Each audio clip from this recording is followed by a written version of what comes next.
খুরশিদ আলমের কাছে ইসলামী ব্যাংক কেন অনিরাপদ বলে মনে করেন? আচ্ছা, খুরশেদ আলমের বিগত দিনের চরিত্রকে এই দেশবাসীর সাথে প্রচারিত হয় নাই। সরকারের সাথে যখন সবাই পালাইছে, তিনিও তো পলাতক ছিলেন। ইভেন ইনস্ট্যান্ট তো তার ওয়াইফের বিরুদ্ধে যে ঋণ খেলাপি আসলো মিডিয়া, তখন বাংলাদেশ ব্যাংক থেকে একটা প্রজ্ঞাপন জারি করলো যে তার স্ত্রী ঋণ খেলাপি হইলেও তার কোনো সমস্যা নেই। তাহলে একজন খুরশেদ আলমকে দিয়ে, এই বিতর্কিত ব্যক্তিটাকে দিয়ে, যার পরিবার ঠিক নাই, যার পরিবার ঋণ খেলাপি, তাকে দিয়ে কেন সরকার এত টানা হেঁচড়া করতেছে, কেন সরকার এখানে বসে চাচ্ছে?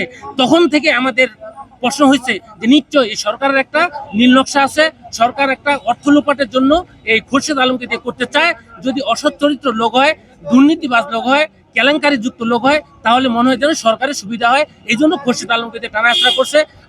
আমরা চাচ্ছি যে উমর ফারুক স্যার ছাড়াও আরো তো অনেক যোগ্যতা সম্পন্ন, সৎ, যোগ্য, যারা আমানত রক্ষা করতে পারবে, তাদেরকে দিলে সরকারের সমস্যাটা কোথায়?